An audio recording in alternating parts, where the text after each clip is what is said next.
The day Mabel Hurst buried her husband, she did not shed a single tear in front of the town of Caldwell, Kansas, and every soul who watched her stand at that grave in the dry October wind of 1882 thought she was either the strongest woman they had ever seen or the coldest one. She was neither. She was simply a woman who had learned, through years of hard living on the frontier, that tears shown in public were currency spent foolishly, and she had very little left to spend on anything that did not keep her farm running and her 12-year-old daughter fed. So she stood with her spine straight and her dark eyes dry and her gloved hands folded at the front of her plain black dress, and she listened to Reverend Calloway read from the book of Job, and she thought about the fence post on the eastern edge of her property that Tom had meant to replace before the first frost, and she thought about how she was going to do it herself now, and whether the hardware store would extend her credit for another month. Thomas Hurst had been 34 years old. A good man as far as good men went in Caldwell. He had not been a drinker, not a gambler, not the kind of man who looked at other women across the supper table at the boarding house. He had been a farmer with sun-cracked hands and a laugh that came slow and genuine, and he had been taken by a fever that rolled through Sumner County in the third week of October like something deliberate and cruel. He was gone in 11 days from the first cough to the last breath, and Mabel had nursed him through every one of those 11 days without sleeping more than 2 hours at a stretch. And when it was over, she had washed his face and crossed his hands on his chest and walked outside to tell their daughter Clara that her father had gone to be with God. Clara had cried enough for both of them. Mabel had held her daughter's dark head against her chest and stroked her hair and stared out at the flat Kansas plain and felt something enormous move inside her chest like a stone that had no intention of ever becoming small again. But she did not cry. She had things to do. The weeks after the burial were the kind that stripped a person down to their most essential parts. Mabel discovered quickly that running a wheat farm alone was a different matter entirely from running it alongside a husband, even a husband who had not always been the most efficient planner. She was up before the sun every morning, and she was still moving when the stars came out, and she fell into her bed at night like something that had been shot and only then remembered to fall. The neighbors helped where they could. The Breckenridge family 2 miles south sent their eldest boy over twice a week to help with the heavier work. Mrs. Caldwell from the dry goods store occasionally left a tin of something on Mabel's porch without knocking, which Mabel appreciated precisely because it required nothing from her in the way of conversation or gratitude performed in real time. But help was intermittent, and winters in Kansas were not. By the time November settled hard across the county, Mabel was running low on coal, lower on patience, and dangerously close to the edge of what she could manage alone. The farm had a mortgage. Tom had taken it 3 years prior to buy the southern acreage, which had seemed like a sound investment at the time and now seemed like a millstone around her neck. The bank in Caldwell was run by a man named Hargrove who was polite to her face and who she did not fully trust, and she had an appointment with him in 2 weeks that she was already dreading. It was on a Tuesday in the middle of November, with the sky the color of old pewter and a wind that carried ice in its teeth, that Mabel drove her wagon into town to collect supplies and found herself in a situation she had not anticipated. The general store on Main Street was run by a man named Delbert Krause, who was 50 years old and who liked to talk. Mabel did not particularly like to talk, especially not now, but Delbert's store was the best stocked in Caldwell and his prices were fair, so she endured his conversation as a kind of tax on good commerce. She was reaching for a sack of dried beans when the door of the store swung open and let in a blast of cold air, and a man she had never seen before. He was tall, not in the exaggerated way of stories, but in the real way, the kind of tall that made a room feel slightly smaller without being imposing about it. He had brown hair that needed cutting and a jaw that had not seen a razor in several days, and he was wearing a sheepskin coat that was worn at the elbows and trail-dusted. And he carried himself the way men carried themselves when they had been alone for a long time and had stopped performing anything for anyone. His eyes, when they swept the store in that quick, habitual assessment that men who traveled developed without thinking about it, were a particular shade of gray-green that Mabel noticed and immediately dismissed as irrelevant. He nodded at Delbert. "Got a shipment of wire fencing coming in from Wichita," he said. His voice was low and unhurried, the kind of voice that did not waste effort on volume when volume was not necessary. "I'm here to check if it arrived." Delbert shook his head and launched into an explanation of the railroad delays, and the man listened patiently, hat in hand, turning it slowly by the brim in a way that suggested he was accustomed to waiting and had made a kind of peace with it. Mabel paid for her beans and her salt and her lamp oil and went back to her wagon without giving the stranger another thought. Or so she told herself. His name, as she learned at the church social the following Sunday because there were no secrets in Caldwell, was Orville Ford. He was 31 years old. He had bought the Levering property on the north edge of town, the 40-acre spread that old Pete Levering had abandoned when his health failed, and he'd gone to live with his daughter in Topeka. Orville had ridden up from Texas, apparently, where he had spent several years working cattle drives, and had finally decided he was done riding other men's cattle and wanted land of his own. He was unmarried. He had no family in the county. He kept to himself from what people said, but he was unfailingly polite when approached, the kind of man who tipped his hat and meant it. "Mrs." Breckenridge told Mabel all of this over a slice of dried apple pie, while Clara played with the other children in the churchyard, and Mabel listened and nodded, and thought that it was very interesting information that had absolutely nothing to do with her life. Orville Ford appeared again 3 days later at the Caldwell feed store, when Mabel was attempting to load 2 50-pound sacks of oats onto her wagon by herself, and making a complicated job of it. She had gotten the first one up without too much trouble, which had made her confident about the second, and the second was currently wedged half on the wagon bed and half in the air, with Mabel using her shoulder and both hands and all of her considerable stubbornness to move it the remaining 6 inches it needed to go. "Can I help you with that?" She had not heard him approach, which irritated her, but she kept her face neutral. "I have it," she said, which was technically still true for another 2 seconds, until the sack shifted and she had to make a decision between letting it fall and accepting help. She accepted help. He stepped in and lifted the sack from the other side with what appeared to be minimal effort, and the two of them got it onto the wagon bed without further drama. "Mabel Hurst," she said, because it was polite to introduce herself, and she was not an impolite woman even when she was irritated. "Orville Ford." He touched the brim of his hat. "I bought the Levering place." "I heard." There was a pause that might have been awkward with different people but was simply quiet with them. "You're the farm south of the Carver Road," he said. It wasn't a question, which meant he had already accounted for his neighbors, the way a sensible person moving to new land would do. "That's right." "Heavy winter coming," he said, looking at the sky in the way that people who lived outdoors looked at the sky, reading it like text. "You have enough coal." She did not, but she was not going to tell him that. "I'm managing," she said. He nodded, and the nod had a quality to it that suggested he did not entirely believe her but was not going to push. "Well," he said, "I'll let you get on."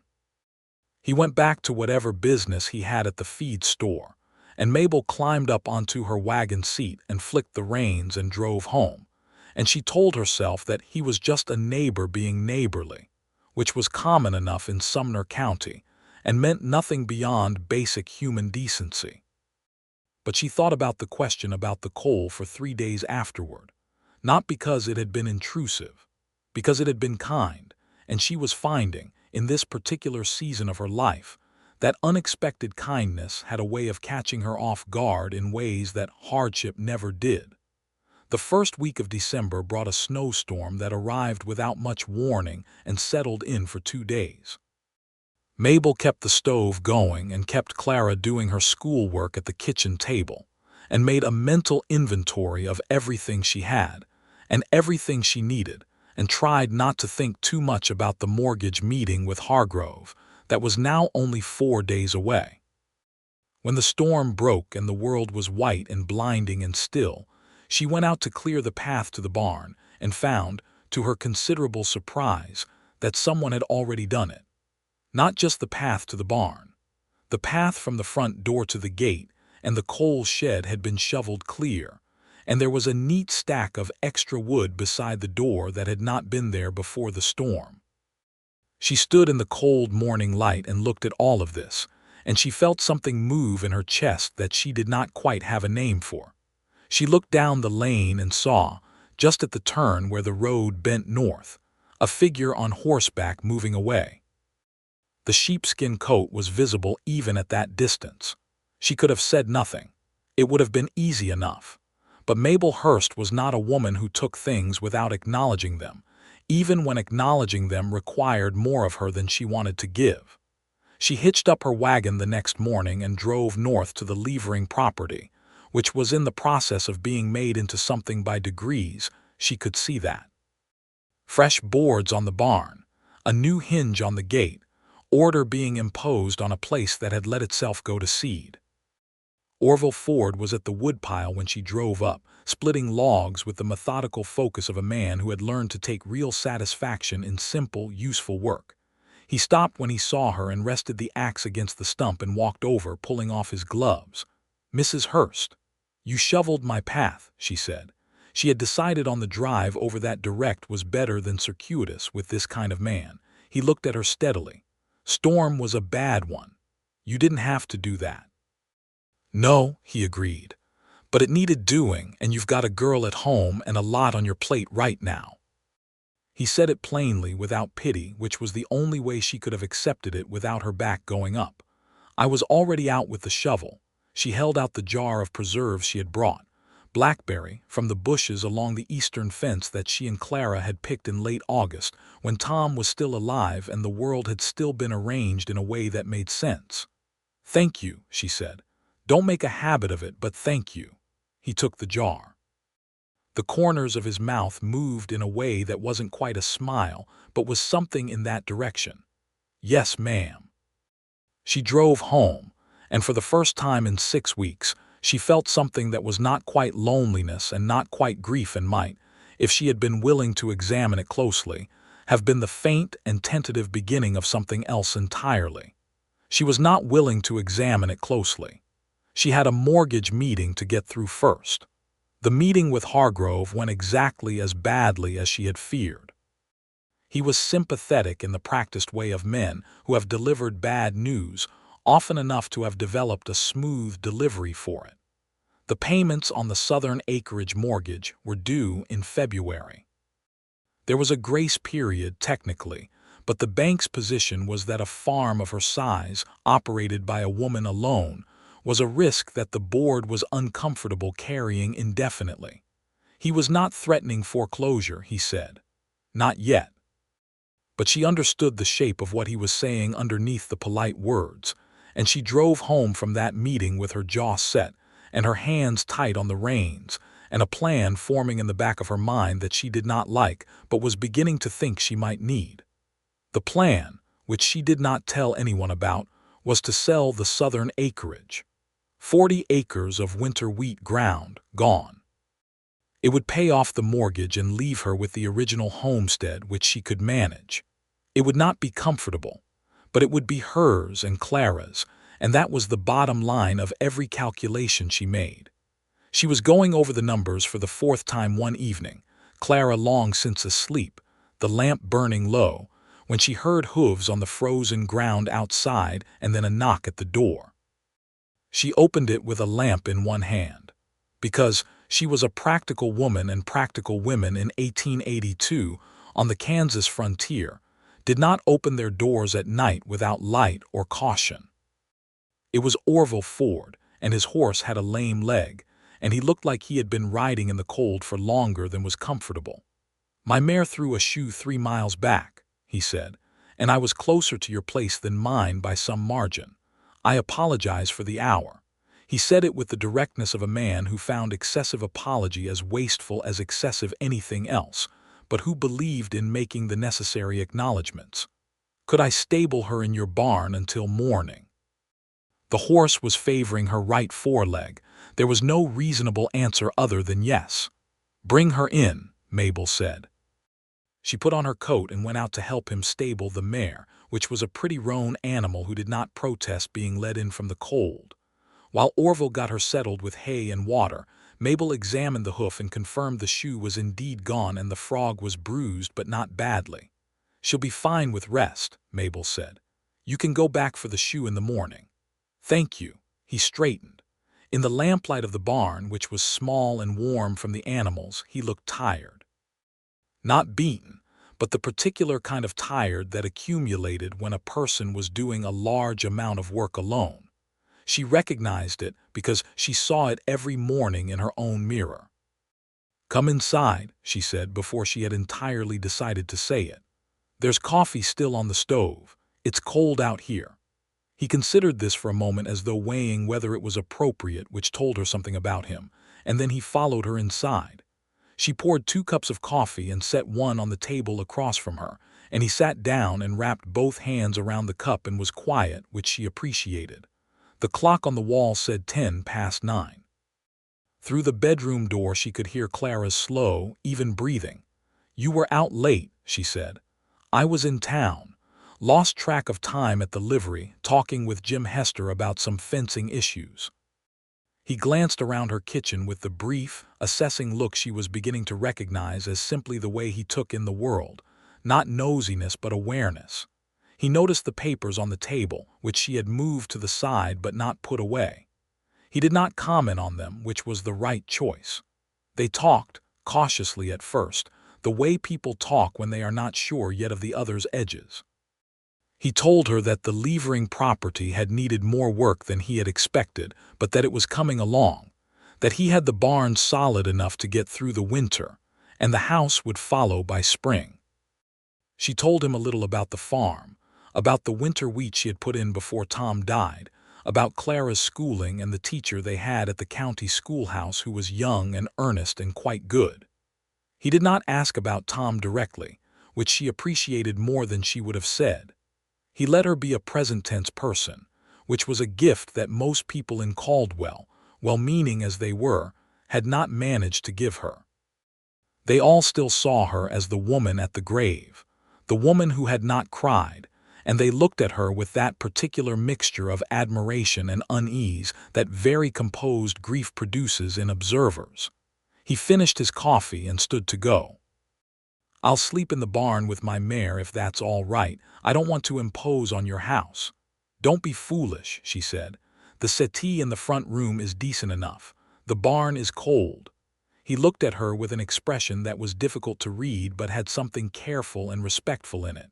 "You sure, Mrs. Hurst? I wouldn't have said it if I wasn't." He slept on the settee, and in the morning he was up before her, which she discovered when she came out to find the fire already built up and a pot of coffee on the stove, and him sitting at the table with his coat on, hat beside him, not making himself at home, but not being uncomfortable about being there either.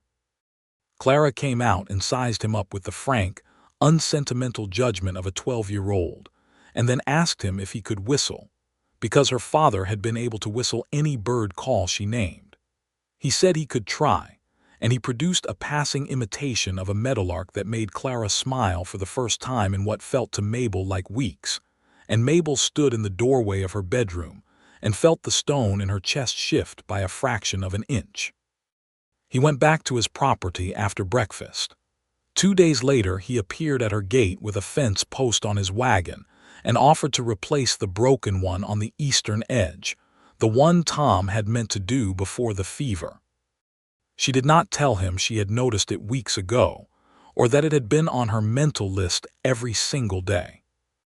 She just said that would be very helpful, and she showed him where it was, and she spent the morning doing her own work while he did the post, and at noon she brought out bread and salt pork and coffee, and they ate together at the fence line with the cold sky overhead and the flat frozen fields all around them, and it was, she thought, one of the more comfortable hours she had spent in recent memory. December deepened. He came by often enough that it began to be a pattern, though never so often that it felt like he was crowding her, because he seemed to understand instinctively that she needed space the way some people needed air. He helped with the things that genuinely required two pairs of hands. She fed him when he was there at mealtimes. Clara, who had her father's slow-to-warm nature and her mother's sharp eyes, began to accept him with the particular grudging approval of a child who has decided an adult is at least not annoying. The town noticed, of course, because the town always noticed everything. Mrs. Breckenridge made a comment at the general store that was carefully positioned between observation and suggestion, and Mabel answered her with a look that was carefully positioned between polite and final.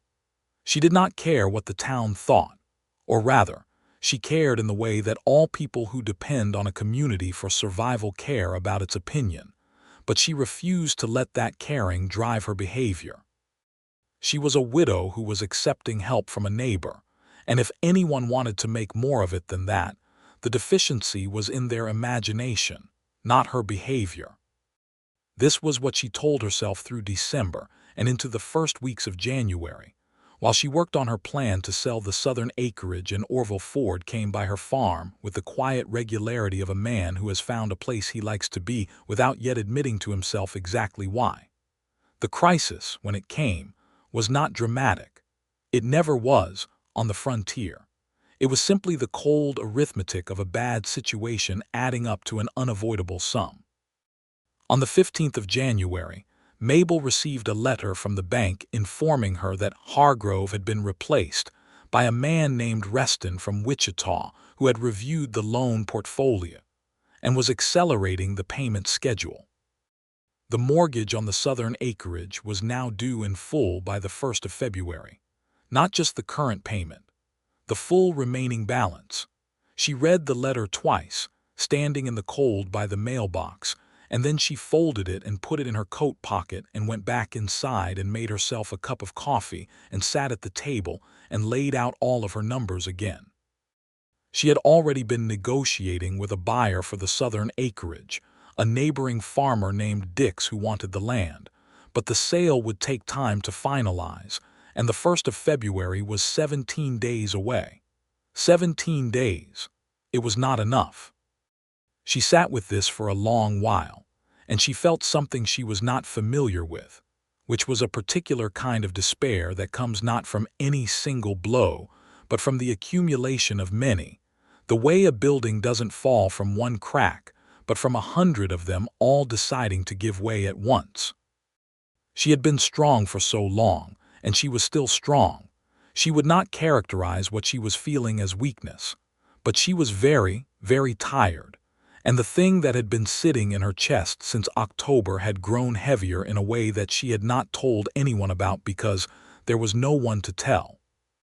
Orville came by that afternoon with a problem of his own, a question about land boundaries between his northern edge and the county road, wondering if she had any old survey records that might help, because the survey markers on the Levering property had been poorly maintained. She gave him what she had and made coffee and set it on the table, and that was when it happened.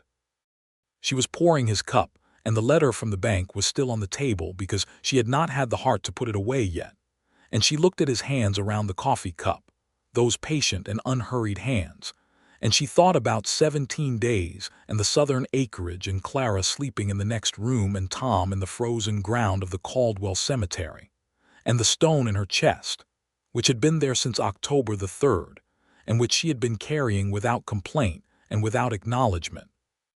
Finally, and without any warning at all, became too heavy. She sat down across from him, and she put her face in her hands and she cried. Not the careful crying of a woman managing her emotions, not the dignified, graceful grief that the town of Caldwell had apparently been waiting for her to demonstrate.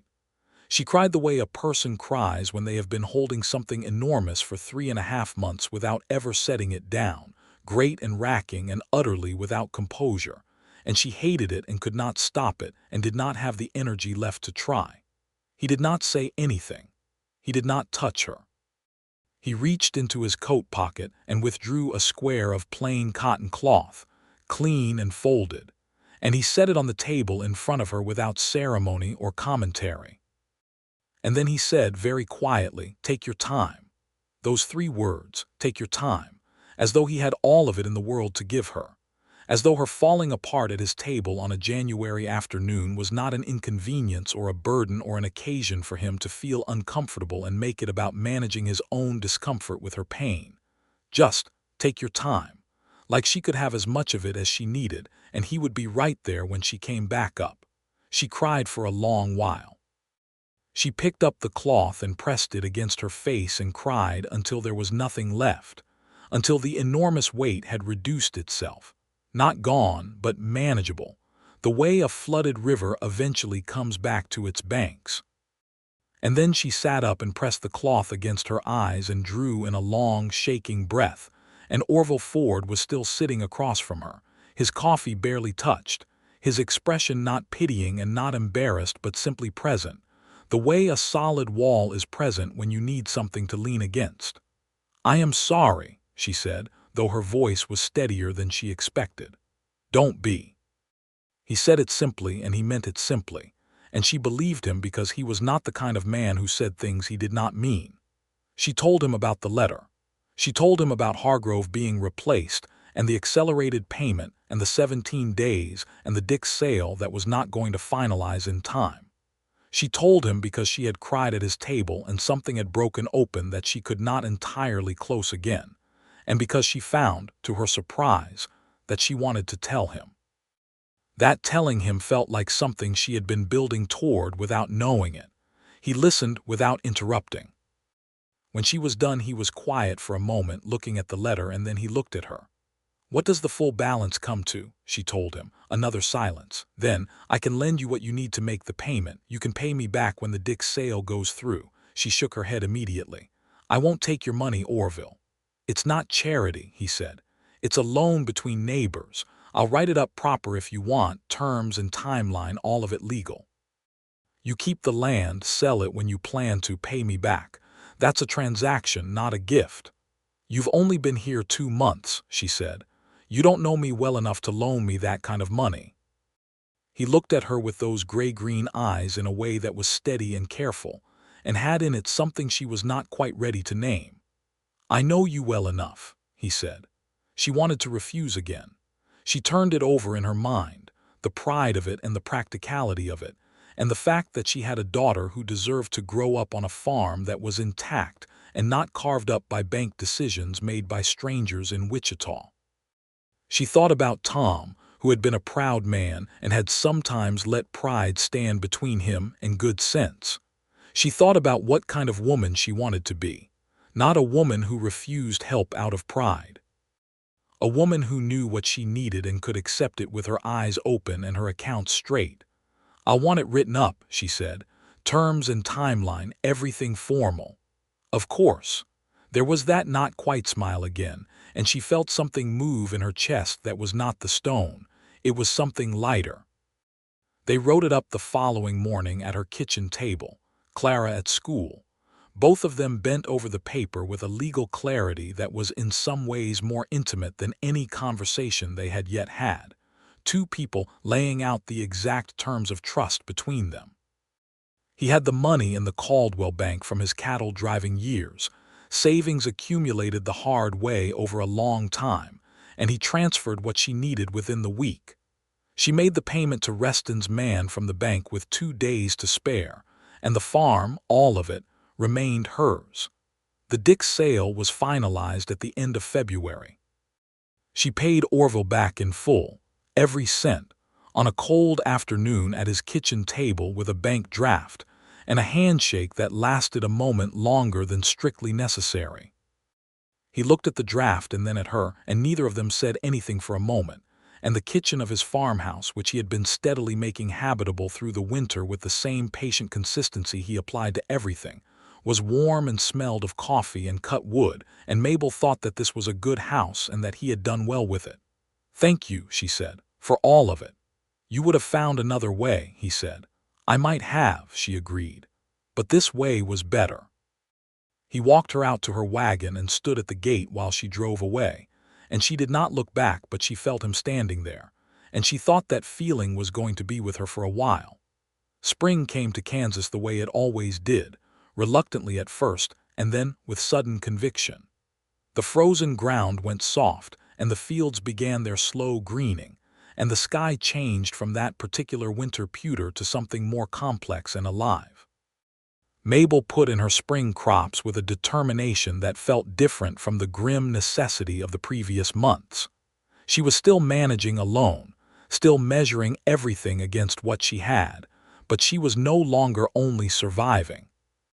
Something in her had quietly reconfigured itself over the winter. She was not sure when exactly, and she found that she was looking forward to things again, small things. The way the light hit the eastern field in the late afternoon, the way Clara had taken to helping with the seedlings and had developed opinions about which ones would make it and which ones would not. And she found that she was looking forward to Tuesdays and Fridays, which were the days Orville had taken to stopping by. There was no agreement about this. It had simply become the pattern, the way natural things settle into patterns, and she had stopped examining it too closely, because examining it too closely meant having to decide what she thought about it, and she was not yet sure what she thought. What she noticed was that he made her feel calm. Not the way nothing made her feel, but the way some presences are simply restful, the way a room with a steady fire is more comfortable than one without. He did not talk when there was nothing to say, which in her experience was a vanishingly rare quality in a person. He asked Clara about her schoolwork with the genuine attention of someone who was actually interested in the answer. He noticed things, small things, the broken latch on the chicken coop, the list she had pinned to the wall of things she needed from town, and he either fixed them or mentioned them once and never again, without making a production of either. On the first genuinely warm Saturday in April, Clara was at the Breckenridge farm playing with the younger children, and Mabel was planting beans along the southern garden bed when she heard Orville's wagon on the lane. He came around the side of the house and took in the situation and rolled up his sleeves without being asked and got down on the other end of the row and began making holes for seeds while she filled them, and they worked in silence for 20 minutes in the mild spring sunshine, the meadowlarks making noise in the field beyond, and Mabel thought, "This is the most comfortable I have been in a very long time." "I want to ask you something," he said, not looking up from the seeds. "Then ask it."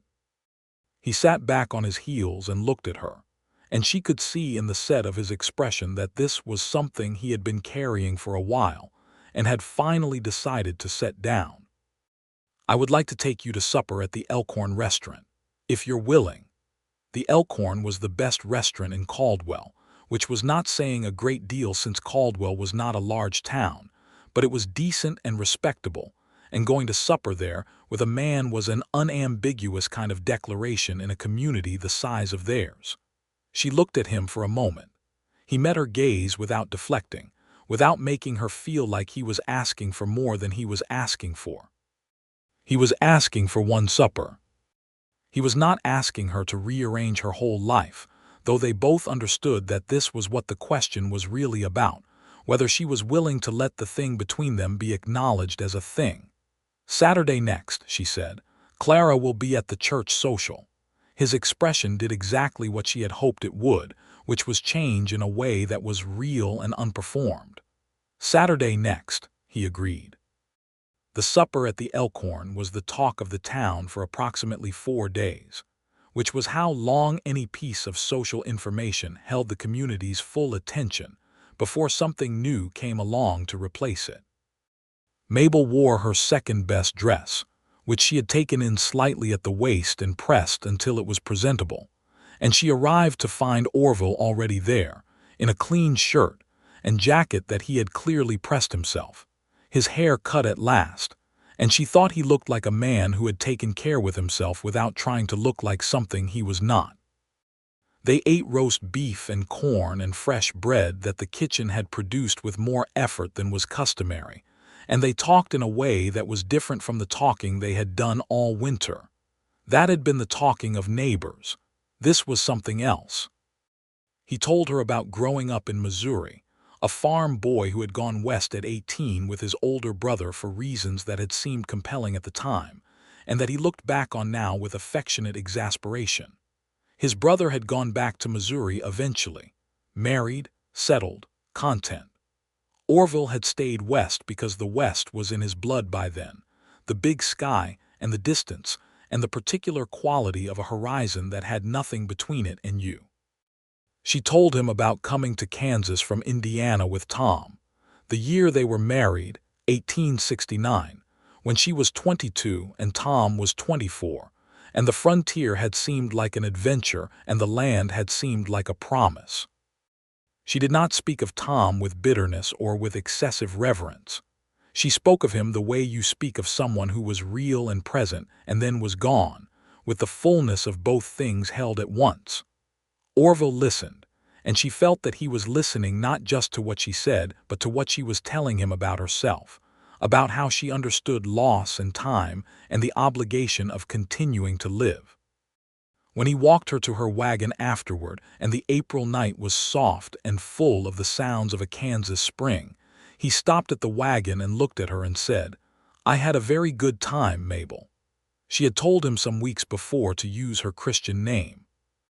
He used it now with a deliberateness that she felt in the center of her chest. "I did as well," she said. He helped her up onto the wagon seat.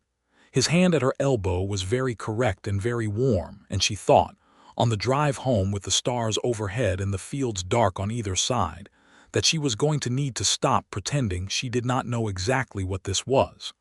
May arrived, and with it, two things that Mabel had not anticipated. The first was a letter from Tom's brother in Missouri, a man named Gerald Hurst who she had never liked, and who had apparently decided that Tom's death meant it was time for Mabel to consider what he called more reasonable arrangements, by which he meant coming back to Missouri and living near family. The letter was not hostile, but it had an assumption in it that her choices should be made within a framework that he had designed, and she wrote back a polite and unambiguous letter that said she and Clara were well and settled, and had no intention of leaving Caldwell, and that she wished him and his family good health. The second thing was Clara. Clara came home from school on a Tuesday in May and sat down at the kitchen table with the look she had when she was turning something over carefully in her mind, the look she had gotten from Mabel and would probably carry her whole life. "Ma," she said, "are you and Mr. Ford going to get married?" Mabel set down the bowl she was drying. "What makes you ask that?" "He looks at you," Clara said, as though this were a complete explanation, which in fact it very nearly was. "I am not going to have this conversation with you," Mabel said, in the tone that was not unkind but was final. Clara was quiet for a moment. Then, "I wouldn't mind," she said, "if that matters." It mattered enormously, and Mabel had to turn back to the dish shelf so that Clara would not see her face. "Set the table for supper," she said. She thought about it for the rest of May. She was 35 years old, which was not old, but which was old enough to understand that love the second time around carries a different kind of weight. It was not the eager, unguarded thing she had felt at 22 for Tom, that headlong certainty of early adulthood. It was more considered, and therefore more fragile in some ways and stronger in others.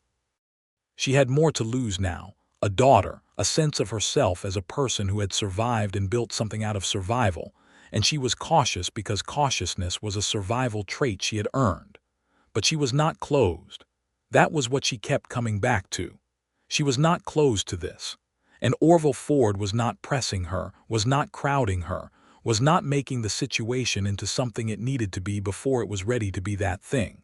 He was simply, consistently there. And he was watching her with those gray-green eyes in a way that was patient and certain and waiting, like a man who has found the place he wants to be, and is content to wait for it to be certain that it wants him too.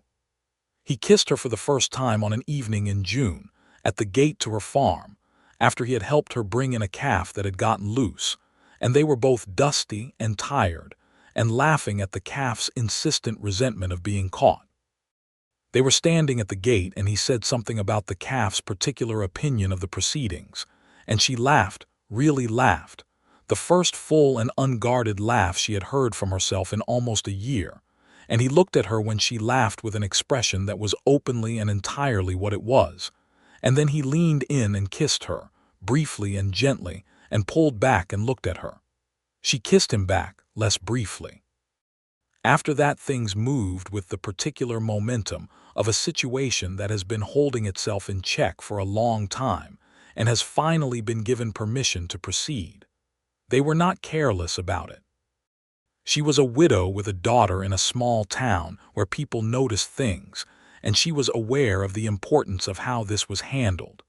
But they were also not pretending anymore, and the relief of not pretending was something she had not known she was going to feel until she felt it. He asked her to marry him on a Sunday in August, on the porch of her farmhouse after supper, with Clara inside doing her evening reading, and the sky going all gold and pink in the west, the way Kansas skies did when they were showing off. He did not go down on a knee, which she later thought was very characteristic of him, the gesture that dispensed with theater. He simply looked at her and said, "I would like to spend my life with you, Mabel, if you'll have me. I would like to be your husband and a proper father to Clara. I think we would do well together, and I think we already know each other well enough to say that plainly." She loved him for the plainness of it. She had been spoken to beautifully in her younger years, and she had been spoken to practically, and neither had ever meant as much to her as this particular plainness, because the plainness was its own kind of faith. He was not trying to convince her with words. He was simply telling her the truth and trusting her to meet it. "Yes," she said, "I'll have you." He reached over and took her hand, and they sat on the porch in the August evening and did not say anything else for a while, because there was nothing else that needed to be said. Clara's response, when they told her the next morning, was to nod in the way she had that made her look exactly like Mabel at 35, and then to ask Orville if he would finally teach her the rest of the Meadowlark Call, which he had been withholding in installments to maintain her interest. He said that was a fair request, and that they would do it after breakfast. Clara seemed to consider this a satisfactory arrangement, which was her version of joy. They were married in September of 1883, 11 months after Tom Hurst's burial, which was not so short a time as to be disrespectful, and not so long as to be unreasonably cautious. Reverend Calloway performed the ceremony in the same church where he had read from Job the previous October, which Mabel noticed with a kind of quiet appreciation for the completeness of it. She wore a blue dress because she was finished with black, and Orville wore his good jacket and had his hair cut properly, and Clara stood beside her mother with the solemnity of a girl who understood the weight of the occasion and the daisy wreath on her head that had been Mrs. Breckenridge's idea. The town came, because the town always came to weddings, and Mabel stood at the front of the church and said her vows with the same stillness she had stood at the grave, but this time the stillness was not armor.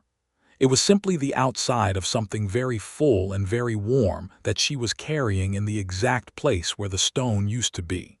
They joined the farms.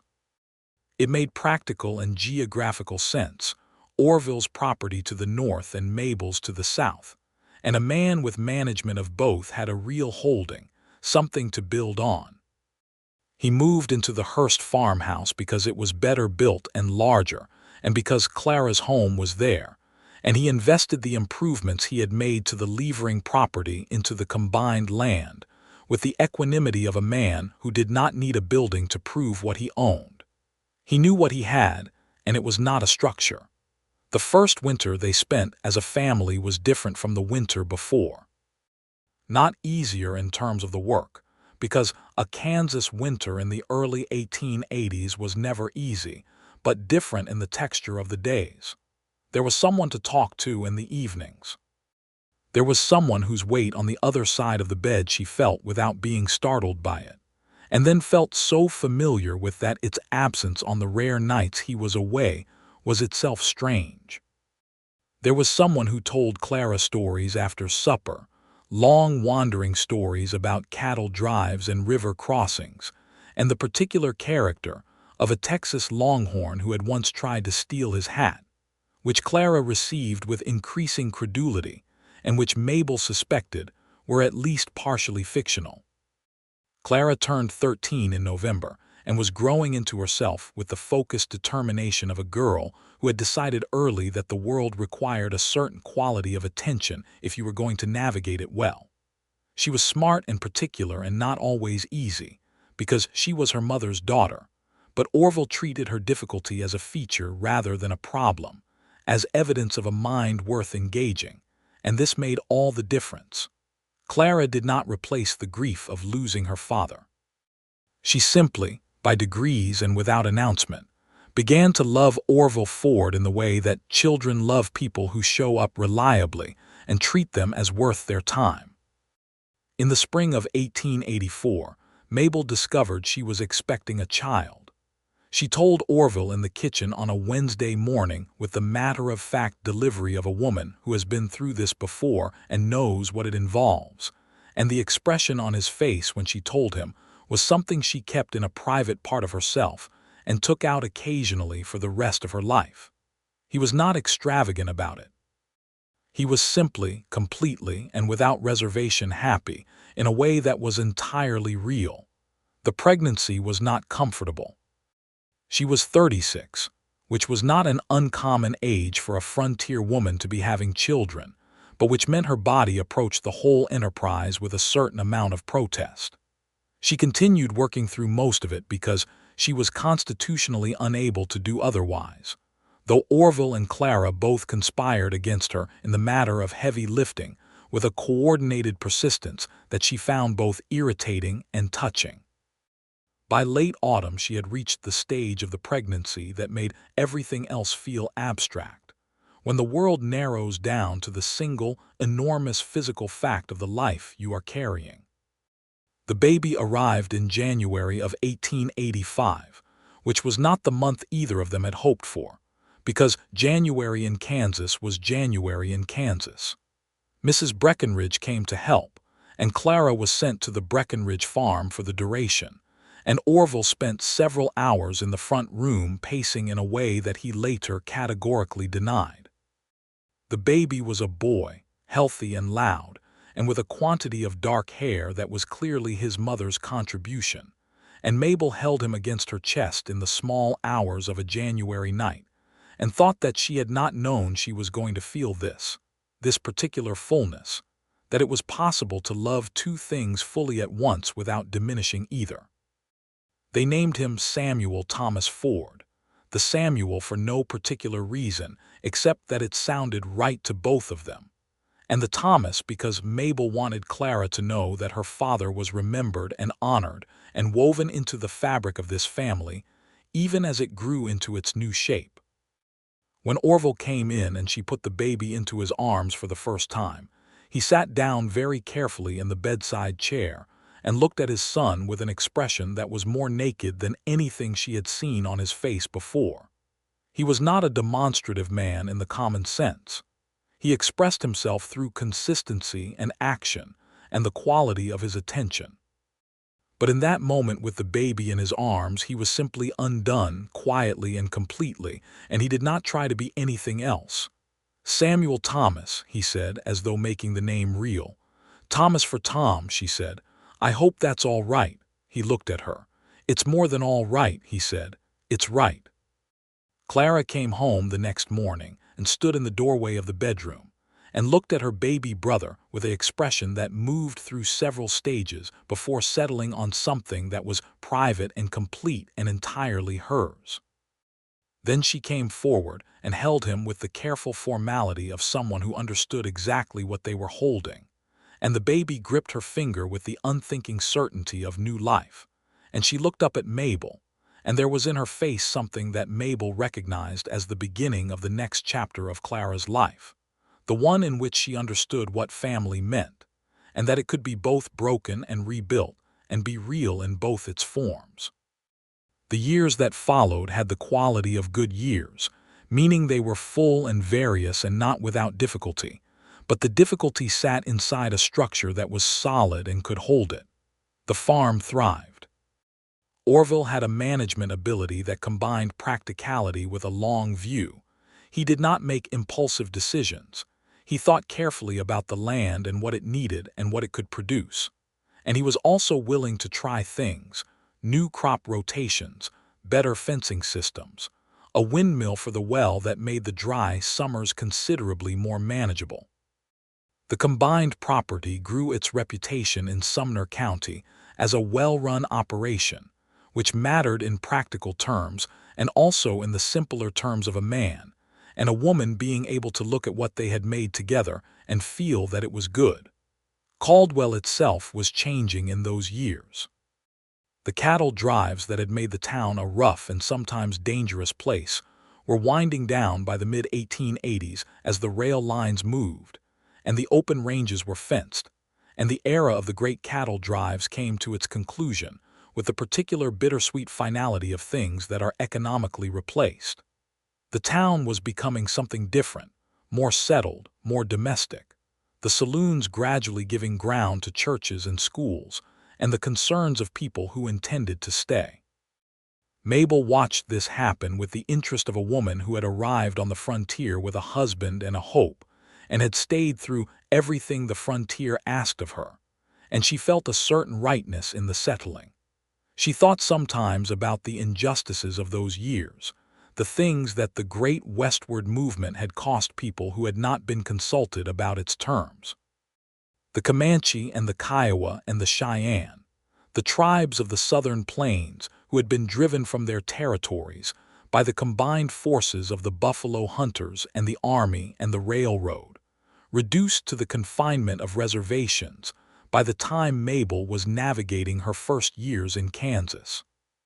She was not a woman given to political speeches, but she was not a woman given to pretending she did not see things either, and she saw the empty spaces that had been full, the old camping grounds along the creeks that Delbert Krause at the general store mentioned sometimes with the offhand casualness of a man who did not reckon those absences as absences. She held this knowledge as part of the cost of her life on this land, and she tried to hold it honestly, which was the most she felt she could do from where she stood. In the summer of 1886, when Samuel was a year and a half and Clara was 15, and managing her studies with the intensity that suggested she was going to push every limit the county schoolhouse had to offer, Orville took Mabel for a ride on a Sunday afternoon, just the two of them, with Clara watching Samuel and very pleased with the authority this conferred. He drove south of town to a stretch of the Ninesca River where the cottonwoods were enormous and old, and the water was low in the summer heat and green gold in the afternoon light, and they sat together on the bank and watched the river, and Mabel thought that she had not been this simply and specifically at peace in a very long time. "I want to tell you something," Orville said. "Tell me." He looked at the river. "When I came to Caldwell," he said, "I was just trying to stop moving. I'd been moving for a long time and I was tired of it and I wanted a place. I thought what I wanted was land." He paused. "Turns out what I wanted was considerably more complicated than land." She looked at his profile, the jaw still unshaven on the weekends, the lines at the corners of his eyes that the years of outdoor living had set there, the steadiness that was simply him, that was not performed or maintained, that was just the way he was made. "I was not looking for anything," she said. "I want you to know that. I was not looking for anything when you came." "I know that," he said.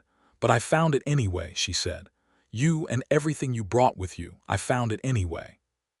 He turned and looked at her, and they regarded each other with the particular clarity of two people who have been through enough together to see each other without obstruction. And he reached over and took her hand the way he had on the porch the evening he asked her to marry him, and she held it the way she had then. And the river went on past them, and the cottonwoods moved in the summer air, and above them the Kansas sky was enormous and blue, and full of everything the frontier had always promised and sometimes, on the right days, actually delivered. They drove home in the long summer evening, and Clara had Samuel on the porch with a bowl of dried corn kernels that she was teaching him to throw at the chickens with an accuracy that was perhaps not ideal for the chicken's peace of mind. And the boy shrieked with laughter every time a chicken reacted, and Orville pulled the wagon to a stop, and they sat for a moment just watching the scene, and Mabel felt the fullness of it in a way she had no words for, which was all right, because some things do not need words. The following spring, 1887, Mabel discovered she was expecting again. This time the pregnancy was smoother, her body having remembered what it was doing, and she carried through to September with less protest and more energy than Samuel's pregnancy had allowed. The baby was a girl this time, born at the end of September into a world that was already going gold with the early Kansas autumn, and they named her June Orville Ford, June for the month that had held that first kiss at the gate, and Orville for Mabel's mother, who had been a woman of considerable force and had died in Indiana before she could see what her daughter made of the frontier. Clara, at 16, appointed herself June's primary assistant guardian with a seriousness of purpose that was both touching and occasionally overwhelming to the baby, who was a good-natured child and accepted Clara's devoted attention with equanimity. Samuel, at 2.5, approached his sister with the fraternal suspicion of a child who has been the sole baby in a house and has complicated feelings about the new arrangement. But he came around by Christmas, largely because June would grab his finger the way he had once grabbed Clara's, and this seemed to constitute, in his understanding of the world, a kind of recognition that he found compelling. The farm by this point was a settled and working thing. Orville had built an additional room onto the house the previous spring, which they needed now and had been planning, and the barn had been expanded, and the fields were in good rotation, and there was a quality to the place of a life that had been built deliberately and maintained with care, which was its own kind of beauty on the plains. Clara turned 17 in the November of 1887, and the question of her future was one that she approached with her characteristic focus and her mother's characteristic seriousness. She wanted to be a teacher. She had known this for at least 2 years. The county schoolhouse needed teachers, always needed teachers, because the best young teachers tended to be young men who came west, taught for 2 or 3 years, and then moved on to something else. A young woman from the county who wanted to commit to teaching was a resource the community would value. She was going to need to qualify through the county examiner, and she was preparing for this with a curriculum she had largely designed for herself, because the Caldwell schoolhouse had by now given her everything it had to give. Orville, without making a show of it, acquired a set of grammar and literature texts from Wichita, and left them on the kitchen table one morning with nothing said. And Clara found them and looked at him across the breakfast table with an expression that said everything she didn't say out loud, which was characteristic of both of them. She passed the county examination in the spring of 1888 and began teaching in the fall, at 23 years old, a third-grade class of 14 children in the Caldwell schoolhouse. Mabel attended the first day, standing in the back of the room, and watched her daughter move through the space with a quiet authority that was native and entirely her own. And she thought of Tom, who had laughed slowly and genuinely and who would have been so proud. And she let herself feel that sadness clean and whole, and then set it gently aside and focused on the present, on her daughter teaching, on the late morning light through the schoolhouse window, on the life that had been built out of grief and stubbornness and unexpected grace. On a November evening in 1888, with the farm settling into its winter rhythms and Samuel nearly 4 and June 14 months, and already pulling herself up on the furniture with the determined ambition of a child preparing for something significant, Mabel sat at the kitchen table after the younger children were in bed, and Orville was reading by the fire in the front room, and she looked around her kitchen, at the familiar things of her life arranged in their proper places.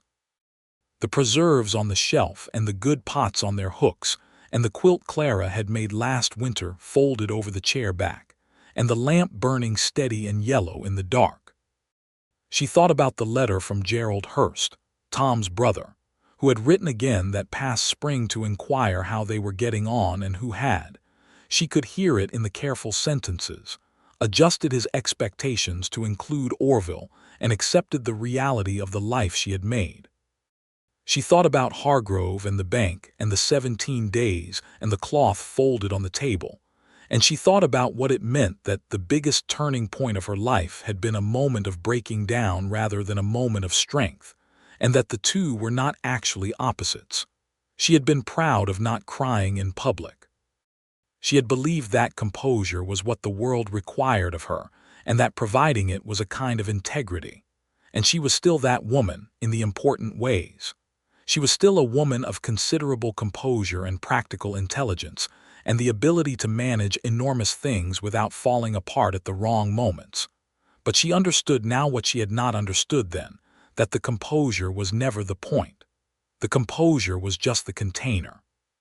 The point was what happened when the container cracked and someone was there, patient and unhurried, with a cloth and the simple gift of time. She got up and went into the front room, where Orville looked up from his book. Samuel was asleep in the small room off the kitchen. June was in their room, and the fire was good. And the night outside was the particular dense quiet of a winter Kansas night when the whole prairie has gone still, and the stars are extraordinary. She sat down beside him on the settee and leaned against his shoulder, which she did not do often because she was not given to easy physical demonstration, and he put his arm around her without comment and went back to his book, and she looked at the fire, and there was between them the ease of two people who have learned each other's silences and found them comfortable, who have navigated loss and change and a fair amount of difficulty together, and have come through on the other side of all of it still wanting to be in the same room. "You're thinking loud," he said after a while. "I'm thinking about things working out," she said. He turned a page. "They generally do," he said, "if you wait long enough." "You waited," she said. He was quiet for a moment. "I would have waited longer," he said simply. The fire popped and settled, and outside the January stars were doing what Kansas stars did, which was everything, the whole enormous sky full of light that was older than the country they were sitting in, older than the frontier, older than everything except the thing between two people who had found each other in the hardest season of a life and decided to stay. By the spring of 1889, the territory was changing as it always did in the West.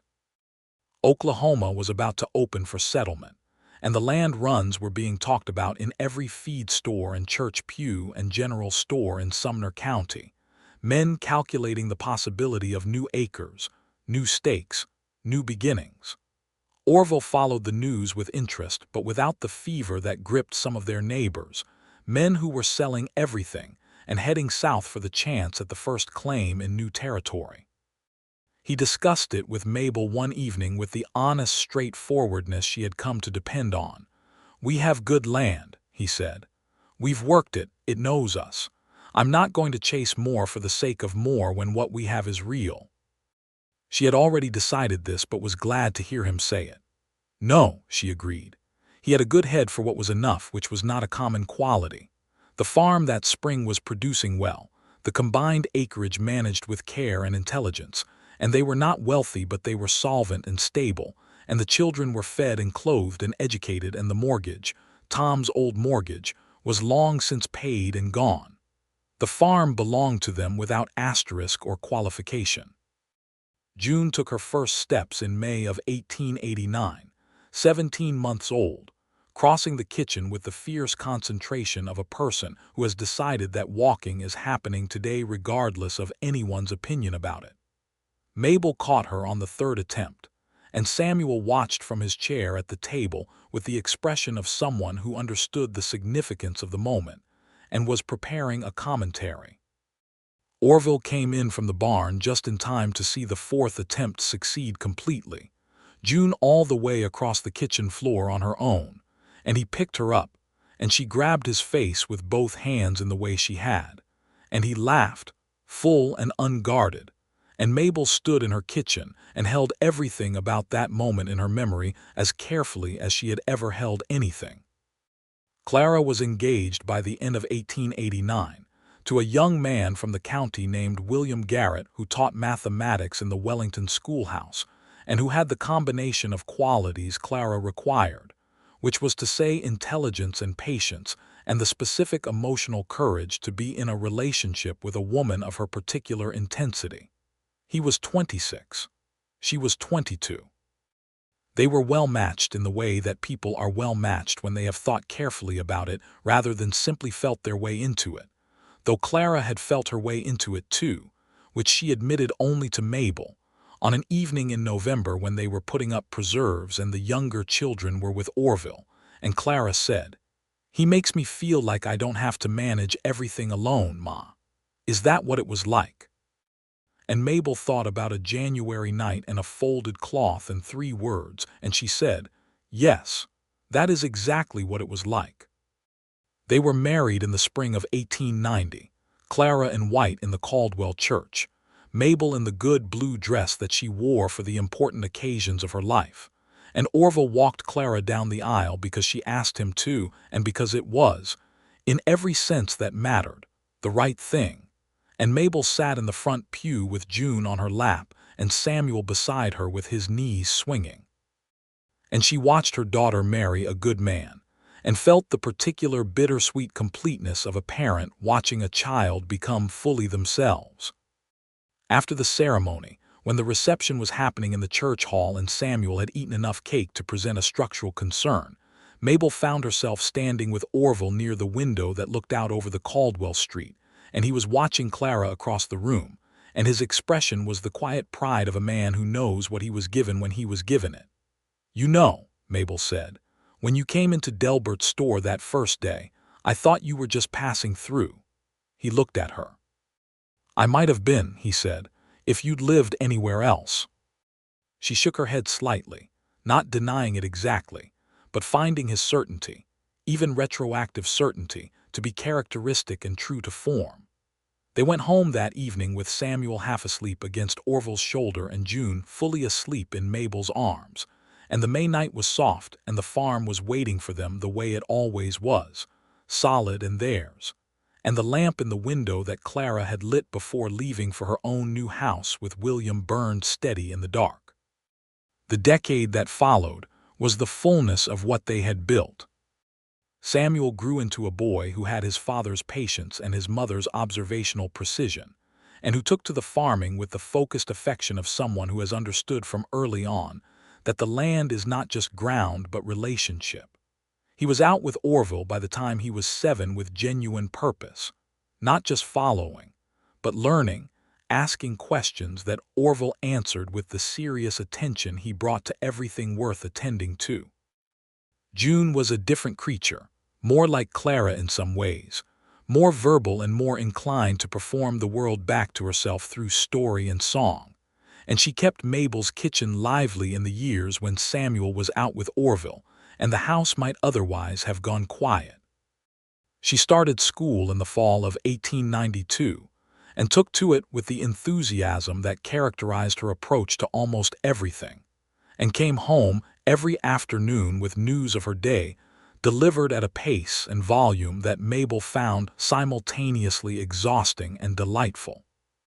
Clara and William had their own children, a boy named James in 1891 and twin girls in 1893, and the Garrett family lived close enough that the cousins were in and out of each other's lives with the easy familiarity of children who know each other's houses as well as their own.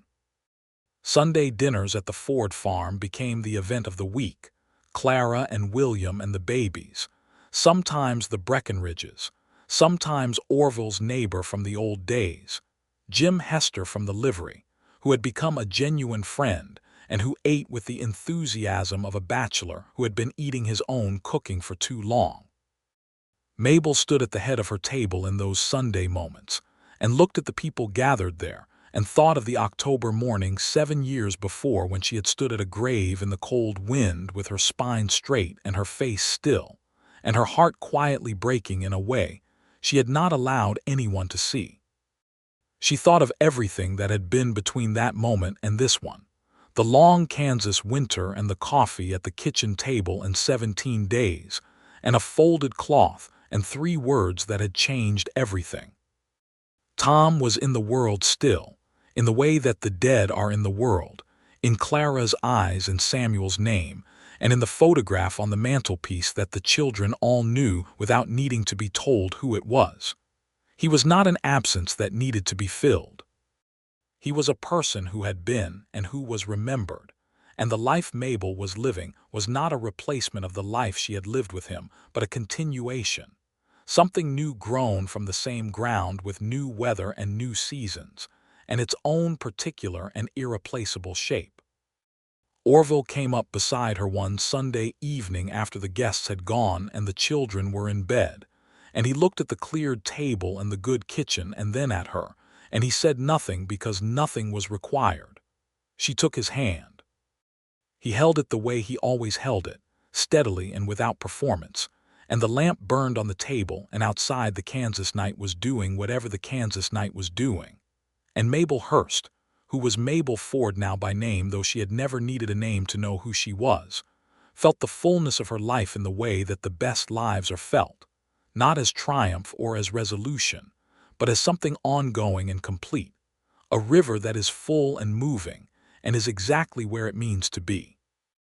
In the spring of 1895, Caldwell celebrated its 20th year as an incorporated town, and there was a gathering in the town square with bunting and a brass band that played enthusiastically if not always precisely, and speeches from the mayor and from Reverend Calloway, who was old now but no less certain of his texts. Mabel went with Orville and Samuel, who was 10 and had decided the band was interesting, and June, who was 8 and had decided that everything was interesting, and they found a spot near the square where they could see and be seen, and various neighbors and friends passed through the afternoon with the easy warmth of a community that has been through enough together to have earned its ease. Mrs. Breckenridge, who was grayer and rounder and no less determined to know everything that was happening in Sumner County, appeared at Mabel's elbow and said, with the particular satisfaction of a woman who has been right about something for a long time, "You know, when Orville Ford first came to Caldwell, I told my husband he would be good for this town. You can always tell." Mabel looked at her with an expression that was carefully neutral. "Is that what you said?" she replied, which was not a question. "Turned out I was right, Mrs.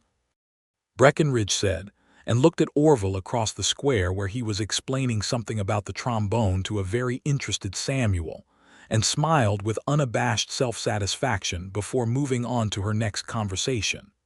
Mabel watched Orville with their son, the patient explaining, Samuel's focused attention, and she thought that Mrs. Breckenridge was not wrong, though she was not about to say so. She thought about the widow she had been in those first weeks, the woman who had not cried, who had stood at the grave in the October wind and thought about fence posts and credit at the hardware store, who had been so afraid that allowing herself to be seen in her grief would cost her something she could not afford to lose. She understood now what she had not understood then, that the grief was always going to be there, that it did not require her permission or her display, that it was going to move through her on its own schedule, and the only real question was whether she was going to carry it alone. She had not carried it alone, not in the end. She had broken open at a kitchen table in front of a quiet and steady man who had handed her a cloth and said 3 words, and those 3 words had been the hinge on which everything turned. Take your time. She had taken it, and what she had done with it was this: the farm, the children, the Sunday dinners, the 12 years of a life so full that grief was not crowded out, but rather held properly, as a real thing with real weight that she no longer had to carry pretending it weighed nothing. Orville came back to her side with Samuel and June in tow, and the band played something that might have been a march, and the bunting went bright in the afternoon sun, and she leaned slightly against his arm, just the faint contact of shoulder to shoulder, and he pressed back, just slightly, and that was all, and it was everything. The years rolled out from there in the way good years roll, full and sometimes hard and always moving forward. Samuel graduated from the county school in 1900 at the age of 15, and spent 2 years after that studying at a school in Wichita that prepared young men for agricultural management, a field that was becoming more formalized as the century turned, and the science of farming was beginning to catch up with the practice. He came back to Caldwell in 1902 with ideas that he presented to his father with the respectful directness of a young man who has learned from a man who valued plain speaking, and Orville listened to all of it and then said, "Some of that's good and some of it needs testing. Let's try it." They tried it, and some of it was good and some of it needed revision, and the farm continued to do well, and Samuel stayed, which was not a foregone conclusion for young men of that era but which felt, when it happened, exactly right. June turned 17 in 1902 and was a person of such vivid and specific character that Caldwell had largely given up trying to predict what she would do next and simply watched with appreciative interest. She was teaching Sunday school and running the county fair's needlework competition with an efficiency that alarmed the previous organizer and delighted the participants.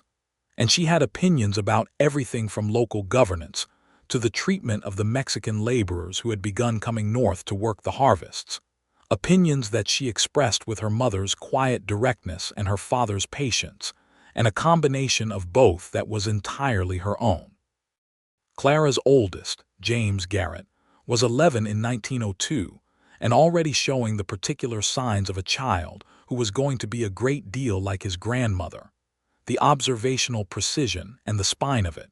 And Mabel watched him with the special pleasure of seeing yourself continued forward in a person who has the best of you, without the cost of having been through what you were through to get there. In the autumn of 1902, 20 years after Tom Hurst's death and 19 years after her marriage to Orville Ford, Mabel turned 55 years old.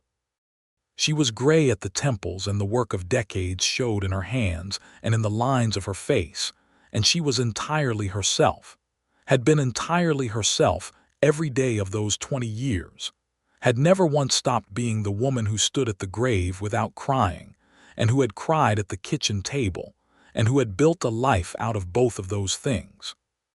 Orville turned 51 that same year, and he was still the man who had come into Delbert Krause's store on a cold November day in 1882 with dust on his coat and patience in his eyes, and the quality of a person who had been moving for a long time and was looking for a place to stop.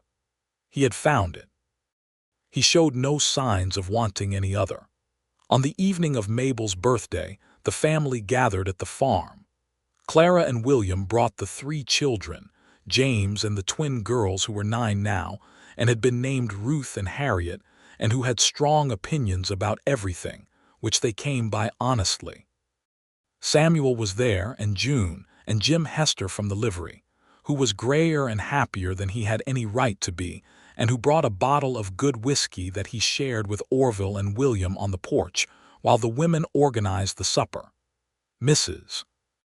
Breckenridge had been widowed the previous year and came alone and brought a pie that was better than anything that had been brought to the table, and she knew it and was not modest about it.